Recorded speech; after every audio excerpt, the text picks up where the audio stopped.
For China, 1998 was the year of the floods.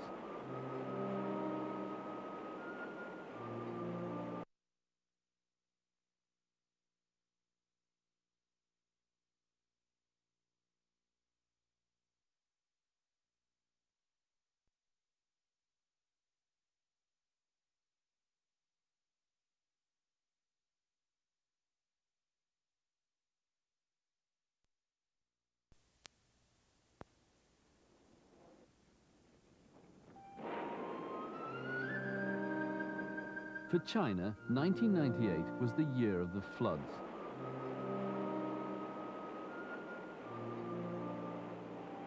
Worryingly, the widespread damage occurred despite the flow rate of the floodwaters being lower than it had been in recent years. Some pinned the blame on global climate change. Others believed that the encroachment of industry, agriculture and cities on the natural floodplain were the root causes. Still more say the clear cutting of forests near the headwaters of China's river systems is the primary cause.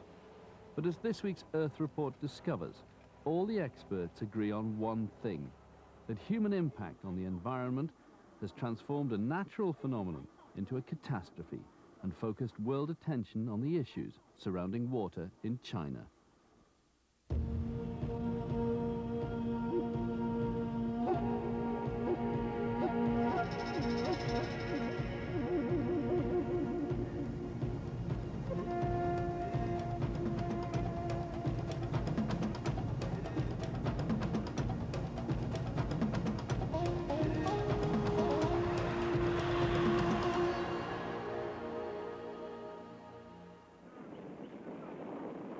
For centuries, Chinese rivers overflowed their banks.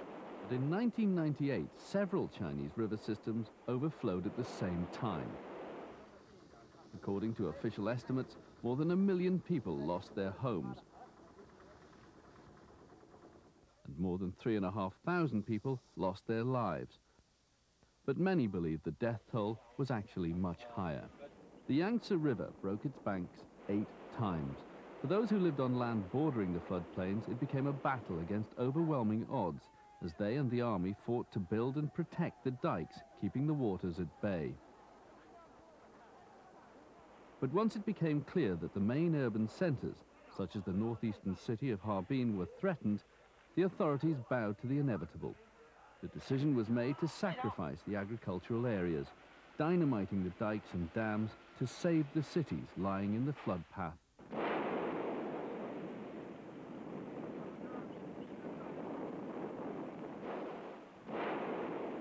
The economic losses were huge, officially estimated at more than $20 billion US, and they could have been even greater. At one stage, the floodwaters even threatened the Daqing oil fields, China's main source of petroleum. It became a race against time as the army was drafted in to put up hastily built diversionary dams to keep the oil flowing and to prevent long-term damage.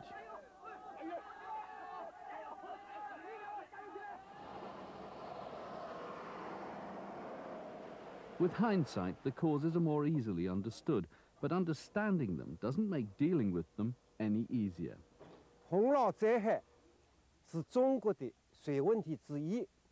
Flooding is only one of China's water problems.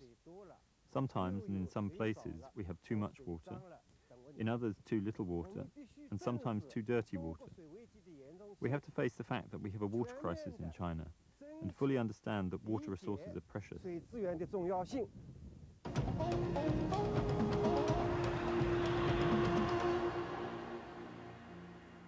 Any understanding of China's water issues begins here, 3,000 meters up on the Tibetan Plateau. This is where several small tributary rivers begin, eventually joining up to become the great Yangtze River.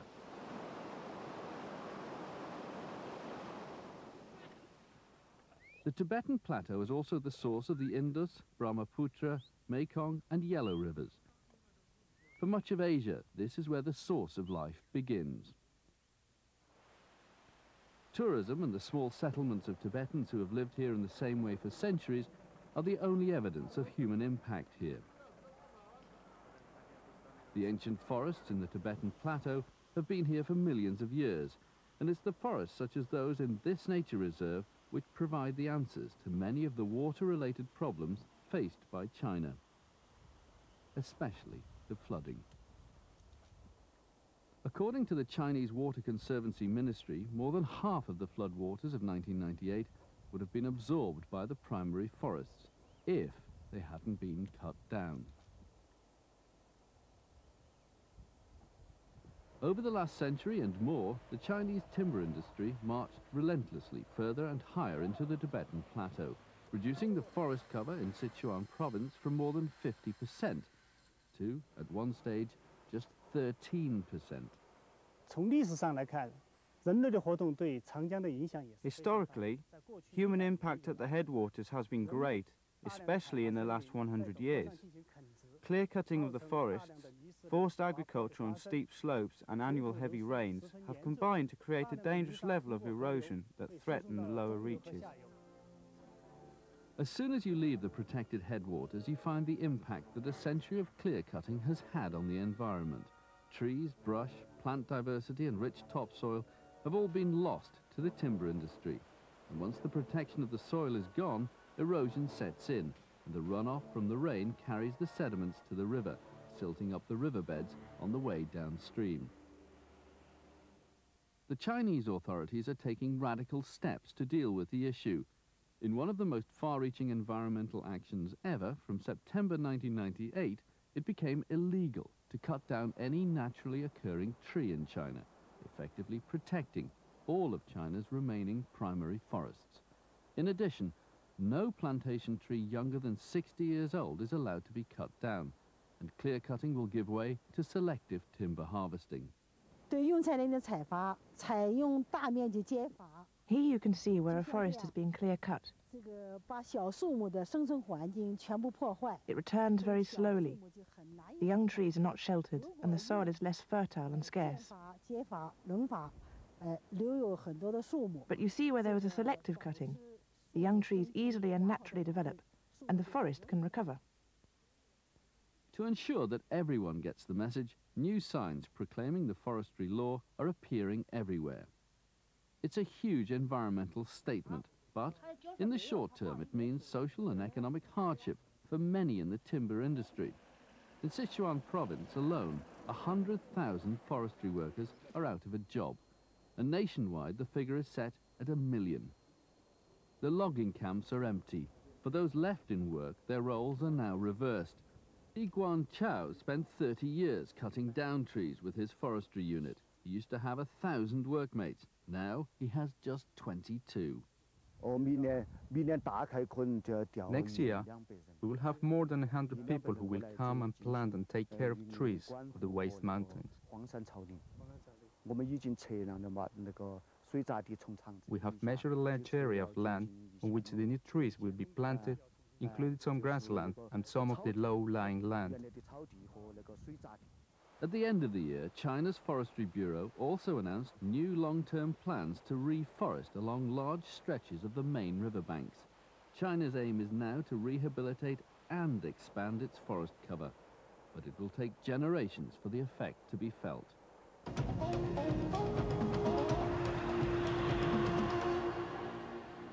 Still to come on this week's Earth Report, the rivers run dry, and the direct route to irrigating without waste. But first, here's our international hands-on.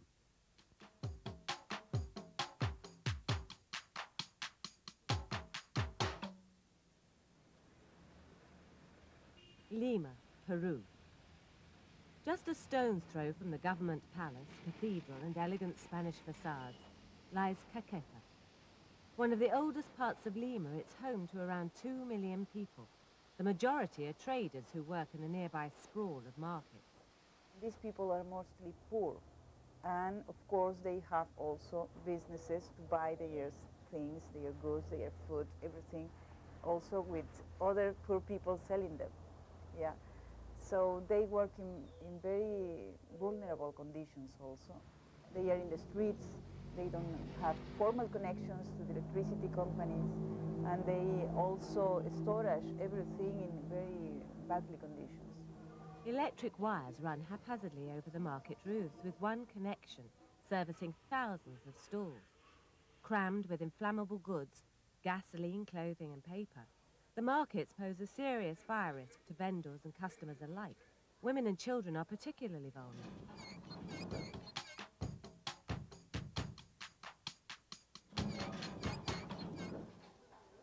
For the majority of traders, their stock is their only capital.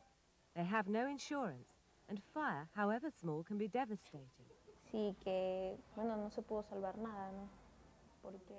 There was a fire close by in a warehouse. Since it was all flammable, there was nothing to be done. It all burned down. The fire brigade came, but there was nothing they could do. All the stock was lost. Traffic jams and inaccessible narrow streets mean that the fire engines often can't reach the fire in time to prevent it becoming a large blaze. In 1996, Ecociudad, a local community organisation supported by the European Commission, began a project to educate people about fire risks. The team that we are working with them, we usually support them in the sense of developing their own capacities to fight against the fire. So the ones that have to face the problem in the very beginning are the communities. Everybody has to know how to fight the fire, to shut down the lights, to use the fire extinguisher, to even evacuate everybody. They have to know what to do. Building the links between the community and the firefighters, an entirely voluntary force of men and women who've given up their time to fight fire, has been an important feature of the project. Una de las cosas importantes que se ha podido observar hasta el momento es el orden. One of the things we've seen is the order that's been brought to the market. Before, they were very untidy. There have been fires we've been unable to reach. Now, it's a bit more open. We can go in and attend to things when they get out of hand. They can deal with initial first call situations. They can attend and evacuate. The fire station should know who are the persons in each place, who is going to help them and who is going to guide them. They can also teach the communities day by day how to prevent risks. For example, if it is a fire because of electricity and they use the fire extinguisher with water, they could die. They have to use the fire extinguishers with foam. So that sort of things the fire people knows and the community doesn't. The firemen themselves face problems with their equipment. Hoses are too short, water pressure too high or low. They have only recently gained the right to insurance if they're hurt during a fire. Why do the unpaid bomberos take these risks? ¿No? Nuestra sociedad no comprende, en la mayoría de los casos, nos dicen, ¿cómo ustedes pueden servir a la comunidad sin ganar nada? Son unos It's a tontos. question our society does not understand. They say, how can you serve the community without earning anything? But I always interject, you're stupid. Instead of playing football, going for a drink or meeting friends, we meet here in this institution. We form our group here, in detriment to our families, but we feel happy to serve the community. Y nos sentimos satisfechos de servir a nuestra comunidad.